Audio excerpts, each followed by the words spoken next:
News, ಇದು ನಿಮ್ಮ ಧ್ವನಿ. ಪ್ರಭಾಕರ್ ಚಿಣಿ ಕೊಪ್ಪಳ ಕ್ಷೇತ್ರದ ಬಿಜೆಪಿ ಎಂಪಿ ಟಿಕೆಟ್ ಆಕಾಂಕ್ಷಿ. ಸಣ್ಣ ನೀರಾವರಿ ಇಲಾಖೆಯ ನಿವೃತ್ತ ಕಾರ್ಯದರ್ಶಿ ಒಬಿಸಿ ನಾಯಕ Prabhakar ಚಿಣಿಯವರು Koppal MP ticket ಆಕಾಂಕ್ಷಿಯಾಗಿದ್ದಾರೆ.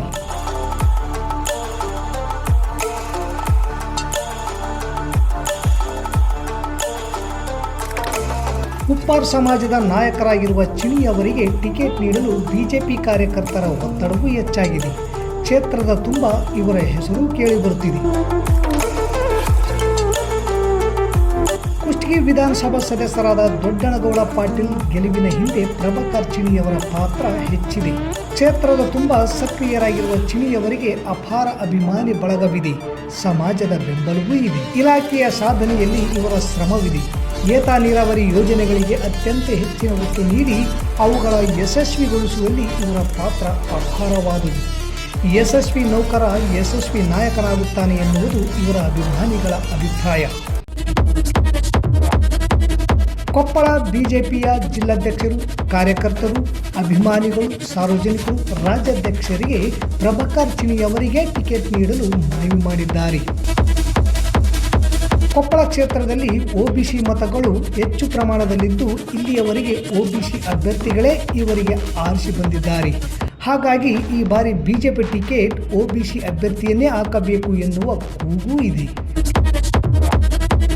ಚಿಣಿಯವರು October 30ರಂದು ತಮ್ಮ ಸೇವೆಯಿಂದ ನಿವೃತ್ತಿ ಹೊಂದಿದ್ದು ಸರ್ಕಾರ ಇವರ ತಾಂತ್ರಿಕ ಪ್ರಬುದ್ಧತೆ ಸೆಳೆದುಕೊಳ್ಳಲು ಮುಂದಾದರೆ ಇವರಿಂದ ಇನ್ನಷ್ಟು ಉತ್ತಮ ಕಾರ್ಯಗಳನ್ನು ನಿರೀಕ್ಷಿಸಬಹುದು.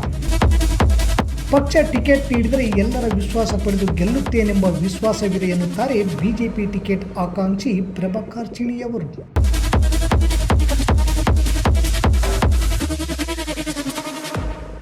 ನಮಸ್ಕಾರ, ಎಸ್ ನ್ಯೂಸ್ಗೆ ಸ್ವಾಗತ. ನಾನು ಎಸ್ ದೇವೇಂದ್ರಗೌಡ. ಇಂದಿನ ಮುಖ್ಯಾಂಶಗಳು.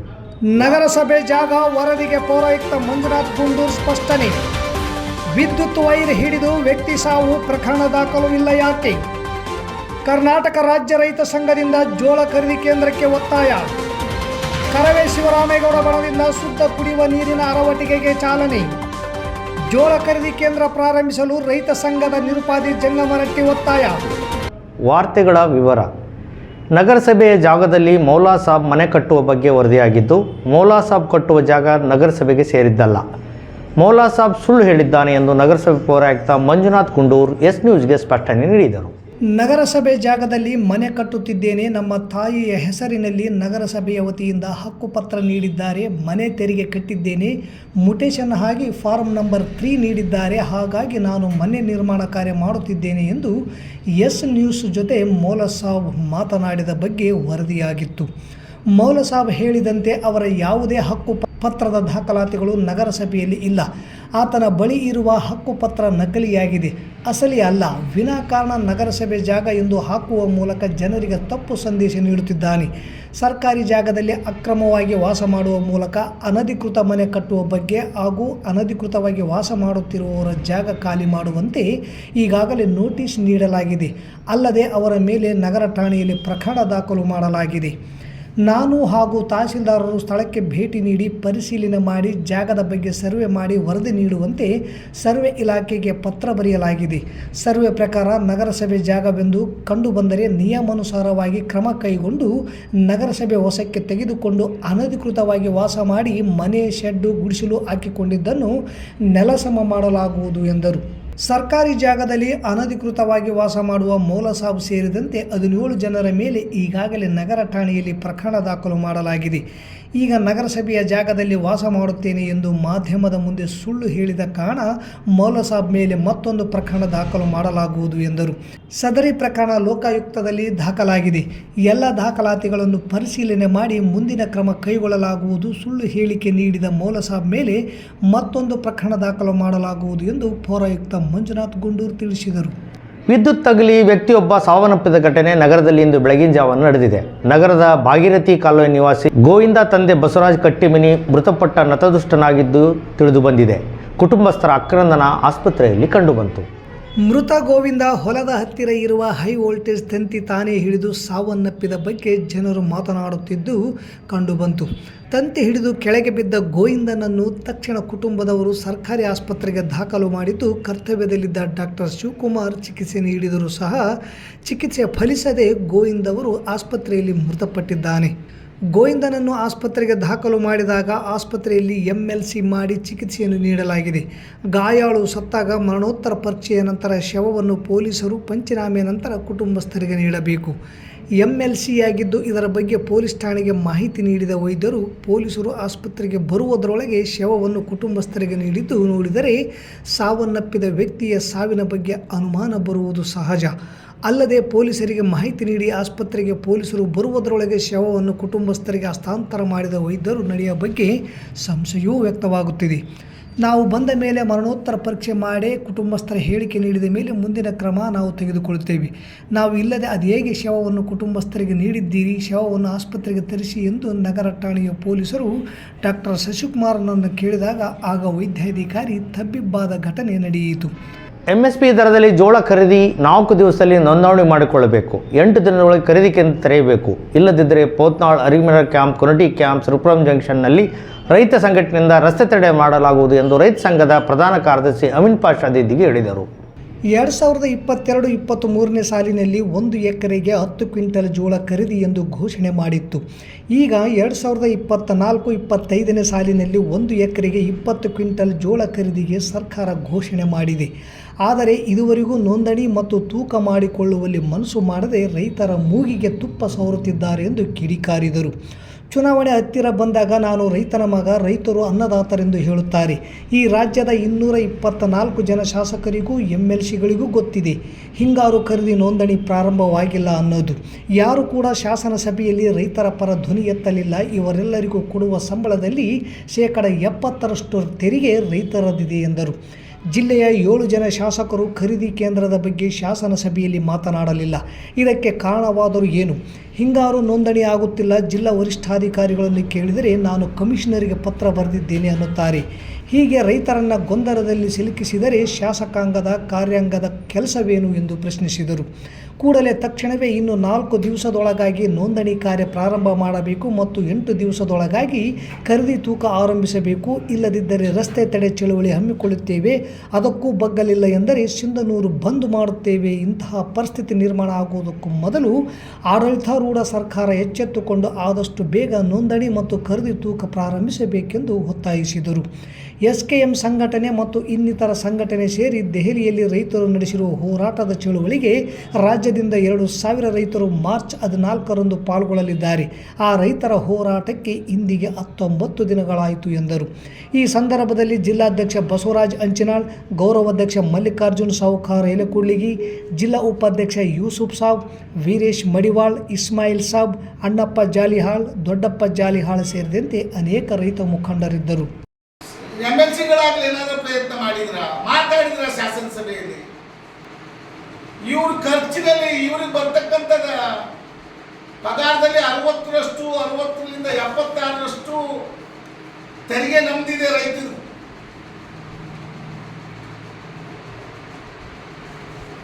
ಈ ಜಿಲ್ಲೆಯ ಶಾಸಕರಿಗೆ ವಿನಂತಿ ಕೇಳ್ತಾ ಇದ್ದೀವಿ ನಾವು, ಯಾಕ್ರಿ ನೀವು ಇವತ್ತು ಖರೀದಿ ಕೇಂದ್ರದ ಬಗ್ಗೆ ಶಾಸನ ಸಭೆಯಲ್ಲಿ ಮಾತಾಡಿಲ್ಲ? 7 ಜನ ಶಾಸಕರು. ಕಾರಣ ಏನಾಗಿತ್ತು? ನೋಂದಣಿ ಮಾಡಿದ್ರಿ, ನೋಂದಣಿ ಸಹಿತ ಹಿಂಗಾರು ನೋಂದಣಿ ಆಗ್ತಾ ಇಲ್ಲ. DC ಸಾಬ ಕೇಳಿದ್ರೆ ಹೇಳ್ತಾನೆ ಇಲ್ಲ, ನಾವು ಕಮಿಷನರ್ ಪತ್ರ ಬರೆದಿದ್ದೀನಿ, ಅದು ಬರಬೇಕಾಗಿದೆ. ಈ ಬೇಸಿಗೆಯ ಬಿರುಬಿಸಿಲಿನ ತಾಪಕ್ಕೆ ಬಾಯಾರಿಕೆ ಮತ್ತು ನೀರಿನ ದಾಹ ಸಹಜ. ಸಾರ್ವಜನಿಕವಾಗಿ ಕರವೇ ಸಂಘಟನೆ ಕುಡಿಯುವ ನೀರಿನ ಅಳವಡಿಕೆ ಪ್ರಾರಂಭಿಸಿದ್ದು ಈ ಕಾರ್ಯ ಶ್ಲಾಘನೀಯ ಎಂದು ಬಿಜೆಪಿ ಮುಖಂಡ ಕೆ ಕರಿಯಪ್ಪ ಹೇಳಿದರು. ನಗರದ ಕೋರ್ಟ್ ಮುಂಭಾಗದಲ್ಲಿ ನೀರಿನ ಅರವಟ್ಟಿಗೆಗೆ ಚಾಲನೆ ನೀಡಿ ಮಾತನಾಡಿದ ಅವರು, ಸಾರ್ವಜನಿಕರು ತಮ್ಮ ತಮ್ಮ ಮನೆ ಮೇಲೆ, ಕಾಂಪೌಂಡ್ ಮೇಲೆ ಒಂದು ಪಾತ್ರೆಯಲ್ಲಿ ನೀರಿಟ್ಟು ಅಕ್ಕಿ ಪಕ್ಷಿಗಳಿಗೆ ಸಹಾಯ ಮಾಡುವಂತೆ ಮನವಿ ಮಾಡಿದರು. ನಂತರ ಮಾಜಿ ಜಿಲ್ಲಾ ಪಂಚಾಯಿತಿ ಸದಸ್ಯ ಮತ್ತು ಕಾಂಗ್ರೆಸ್ ಮುಖಂಡ ಶಿವಗೌಡ ಗೊರೆಬಾಳ್ ಮಾತನಾಡಿ, ತಾಲೂಕಿನಲ್ಲಿ ಅನೇಕ ಸಂಘಟನೆಗಳು ಪ್ರತಿ ವರ್ಷ ಬೇಸಿಗೆಯಲ್ಲಿ ನೀರಿನ ಅರವಟ್ಟಿಗೆ ಮಾಡಿ ಬೇಸಿಗೆಯ ಸಮಯದಲ್ಲಿ ಸಾರ್ವಜನಿಕರ ಸಹಾಯಕ್ಕೆ ನಿಲ್ಲುತ್ತಿದ್ದಾರೆ. ಇದು ಮಾನವೀಯತೆಯ ಗುಣವಾಗಿದೆ ಎಂದರು. ಈ ಸಂದರ್ಭದಲ್ಲಿ ತಾಲೂಕು ಕರವೇ ಅಧ್ಯಕ್ಷ ಸುರೇಶ್ ಗೊಬ್ಬರ್ಕಲ್, ನಗರ ಘಟಕದ ಅಧ್ಯಕ್ಷ ದೌಲ್ ಸಾಬ್ ದೊಡ್ಡಮನಿ, ತಾಲೂಕು ಉಪಾಧ್ಯಕ್ಷ ಅನುಮೇಶ್ ತಿಪ್ಪನಟ್ಟಿ, ನಗರ ಘಟಕದ ಉಪಾಧ್ಯಕ್ಷ ಅನುಮೇಶ್ ಗೀತಾ ಕ್ಯಾಂಪ್, ಸಾಮಾಜಿಕ ಜಾಲತಾಣ ಅಧ್ಯಕ್ಷ ಪವನ್ ನೇಕಾರ್, ಮಲ್ಲಿಕಾರ್ಜುನ್ ಪ್ರಧಾನ ಕಾರ್ಯದರ್ಶಿ, ವಿದ್ಯಾರ್ಥಿ ಘಟಕದ ಅಧ್ಯಕ್ಷ ಆಂಜನೇಯ ದೇಸಾಯಿ, ಶಿವಕುಮಾರ್, ರವಿ ಹೊಸಮನಿ ಸೇರಿದಂತೆ ಅನೇಕರಿದ್ದರು. ಕರ್ನಾಟಕ ರಕ್ಷಣಾ ವೇದಿಕೆಯಿಂದ ಎಲ್ಲ ರಕ್ಷಣಾ ವೇದಿಕೆಯ ಪದಾಧಿಕಾರಿಗಳು, ಎಲ್ಲ ಯುವ ನಾಯಕರಿಂದ ಇವತ್ತಿನ ದಿವಸ ಜನರಿಗೆ ಬೇಸಿಗೆಯ ಭಾವವನ್ನು ತೀರಿಸುವಂಥ ಅರವಟ್ಟಿಗೆಯನ್ನು ಉದ್ಘಾಟನೆ ಮಾಡಿದ್ದಾರೆ. ಇನ್ನು ಸಿನ್ನೂರಿನಲ್ಲಿ 4-6 ಕಡೆ ಅರವಟ್ಟಿಗೆಯನ್ನು ಓಪನ್ ಮಾಡಿ ಮತ್ತು ಅದೇ ರೀತಿ ಕೂಡ ಎಲ್ಲ ನಾನು ಯುವಕರಲ್ಲಿ ಮತ್ತು ಹಳ್ಳಿಗಳಲ್ಲಿರುವಂಥ ಜನರಲ್ಲಿ ಮನವಿ ಮಾಡೋದಷ್ಟೇ, ಅವರವರ ಮನೆಯ ಕಾಂಪೌಂಡ್ ಮೇಲೆ ಪ್ರಾಣಿ ಪಕ್ಷಿಗಳಿಗೆ ನೀರಿಡುವಂಥ ಕೆಲಸ ಕೂಡ ಮಾಡ್ರಿ ಅಂತೇಳಿ ನಾನು ಮನವಿಪೂರ್ವಕವಾಗಿ ಅವರಲ್ಲಿ ಮನವಿಯನ್ನು ಮಾಡ್ತಾಯಿದ್ದೀನಿ. ನಾಳೆ 5ನೇ ತಾರೀಕಿಗೆ ಗಿಡಗಳು ಜೊತೆಗೆ ಪಕ್ಷಿಗಳಿಗೆ ವಸ್ತುಗಳಿಗೆ ನೀರು ಉಡಿಸುವ ಕಾರ್ಯಕ್ರಮ ನಮ್ಮ ಮಲ್ಲಾಪುರ ಅಮರೇಗೌಡರು ವನಸಿರಿ ಫೌಂಡೇಶನ್ ವತಿಯಿಂದ ಮತ್ತು ಕರ್ನಾಟಕ ರಕ್ಷಣಾ ವೇದಿಕೆ ಎಲ್ಲರೂ ಸಹಭಾಗಿತ್ವದಲ್ಲಿ ನಾಳೆ ಬೆಳಗ್ಗೆ ನಮ್ಮ ಪವರ್ ಕೃಷಿ ರೋಡಿಯಲ್ಲಿರ್ತಕ್ಕಂಥ ಅಗ್ನಿಶಾಮಕ ಪ್ರಾರಂಭ ಉದ್ಘಾಟನೆ ಮಾಡ್ತಾರೆ. ತಾವೆಲ್ಲರೂ ಬಂದು ಸಹಕಾರ ಮಾಡಿ ನಮ್ಮ ಅಧ್ಯಕ್ಷರುಗಳು ಇವತ್ತು ಕರ್ನಾಟಕ ರಕ್ಷಣಾ ವೇದಿಕೆ ಎಲ್ಲ ಭಾಗದ ಎಲ್ಲ ಕೆಲಸಗಳು ಮಾಡ್ತಾರೆ. ನಮ್ಮ ತಾಲೂಕಿನಲ್ಲಿ ಎಲ್ಲ ಪಕ್ಷ ಜಾತಿ ಭೇದ ಬಿಟ್ಟು ಒಗ್ಗಟ್ಟಾಗಿ ಕೆಲಸ ಮಾಡ್ತಕ್ಕಂಥ ತಾಲೂಕು ಯಾವುದಿದ್ರೆ ಅದು ಸಿಂಧನೂರು ತಾಲೂಕು. ಎಲ್ಲರಿಗೂ ನಮಸ್ಕಾರಗಳು. ಈ ಕಾರ್ಯಕ್ರಮವನ್ನು ಯಶಸ್ವಿಗೊಳಿಸಿದ ಎಲ್ಲ ಹಿರಿಯರು ಬರ ಪರಿಹಾರ ಮತ್ತು ಬೆಳೆ ಮೊತ್ತದ ಜೊತೆಗೆ ರೈತರು ಬೆಳೆದಂತಹ ಭತ್ತ ಮತ್ತು ಜೋಳದ ಖರೀದಿ ಕೇಂದ್ರವನ್ನು ಸರ್ಕಾರ ಬೆಂಬಲ ಬೆಲೆಯೊಂದಿಗೆ ಖರೀದಿ ಮಾಡುವ ಕ್ರಿಯೆ ಇನ್ನೂ ಆರಂಭಿಸಿಲ್ಲ. ಕೂಡಲೇ ಪ್ರಾರಂಭಿಸಲು ರೈತ ಸಂಘದ ನಿರುಪಾದಿ ಜೋಳದ ರಾಶಿ ಒತ್ತಾಯಿಸಿದ್ದಾರೆ. ನೀರಿಲ್ಲದೆ ಎರಡನೇ ಬೆಳೆ ಇಲ್ಲ. ರೈತ ಕೂಲಿಕಾರರು ಕಂಗಾಲಾಗಿದ್ದಾರೆ. ಬರಗಾಲ ಪರಿಹಾರ ಕೆಲವರಿಗೆ ಮಾತ್ರ ಸಿಕ್ಕಿದೆ. ಬೆಳೆ ವಿಮೆ ರೈತರಿಗೆ ದೊರೆತಿಲ್ಲ. ಕೂಲಿಕಾರರು ಕೆಲಸ ಇಲ್ಲದೆ ಕೂತಿದ್ದಾರೆ. ಇಂತಹ ಸ್ಥಿತಿಯಲ್ಲಿ ಸರ್ಕಾರ ಇನ್ನೂವರೆಗೆ ಜೋಳ ಖರೀದಿ ಕೇಂದ್ರ ಪ್ರಾರಂಭಿಸಿಲ್ಲ. ಕೂಲಿಕಾರರ ಕೂಲಿ ದಿನಗಳನ್ನು ಹೆಚ್ಚಿಸಿಲ್ಲ. ಬೆಳೆದ ಬೆಳೆ ಬಯಲಲ್ಲಿದೆ, ಹಾಳಾಗುವ ಸ್ಥಿತಿಯಲ್ಲಿದೆ. ಕೂಡಲೇ ಜೋಳ ಖರೀದಿ ಕೇಂದ್ರ ಸ್ಥಾಪಿಸಲು ಕರ್ನಾಟಕ ರಾಜ್ಯ ರೈತ ಸಂಘ ಹಾಗೂ ಹಸಿರು ಸೇನೆ ತಾಲೂಕು ಅಧ್ಯಕ್ಷ ನಿರುಪಾದಿ ಜೋಳದ ರಾಶಿಯವರು ತಹಸೀಲ್ದಾರ್ ಒತ್ತಾಯಿಸಿದ್ದಾರೆ. ಈ ಸಂದರ್ಭದಲ್ಲಿ ಉಮಾದೇವಿ ನಾಯಕ್ ರಾಜ್ಯ ಸಂಚಾಲಕರು ಹಾಗೂ ಶಾಮಿದ್ ಮುಳ್ಳೂರ್, ಯಮನಪ್ಪ ಪಗಡ್ದಿನ್ನಿ, ಮೌಲಪ್ಪ ಚಿಂತಮಾನದೊಡ್ಡಿ, ಮೌಲಸಾಬ್ ಐನೂರ್, ಗುರ್ರಯ್ಯ ಸ್ವಾಮಿ ಜವಳಗೇರ, ಮೆಹಬೂಬ್ ಸಾಬ್ ಮುಳ್ಳೂರ್, ಬಸನಗೌಡ ಚಿತ್ರಾಲಿ ಸೇರಿದಂತೆ ಅನೇಕ ರೈತರಿದ್ದರು. ಮತ್ತೊಮ್ಮೆ ಮುಖ್ಯಾಂಶಗಳು. ನಗರಸಭೆ ಜಾಗ ವರದಿಗೆ ಪೌರಾಯುಕ್ತ ಮಂಜುನಾಥ್ ಗುಂಡೂರ್ ಸ್ಪಷ್ಟನೆ.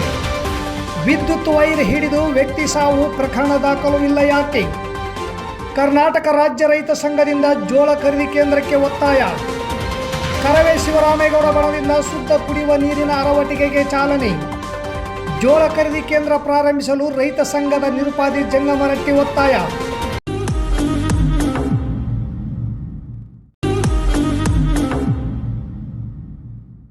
ನಿಮ್ಮ ಮನೆಯ ಪ್ರತಿಯೊಂದು ಅಂಶವನ್ನು ಸ್ಪರ್ಶಿಸುತ್ತಿದೆ.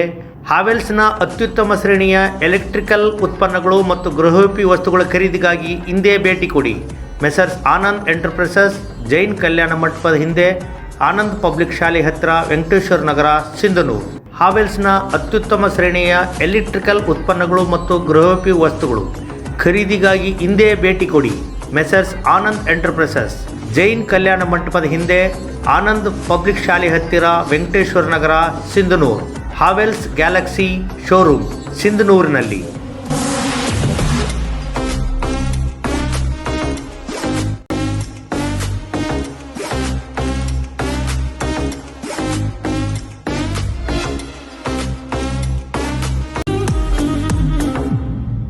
ಮುಖ್ಯಾಂಶಗಳು. ಇಲ್ಲಿಗೆ ವಾರ್ತಾ ಪ್ರಸಾರ ಮುಕ್ತಾಯವಾಯಿತು. ನಿರಂತರ ಸುದ್ದಿಗಾಗಿ ವೀಕ್ಷಿಸಿ ಎಸ್ ನ್ಯೂಸ್. ಇದು ನಿಮ್ಮ ಧ್ವನಿ. ನಮಸ್ಕಾರ.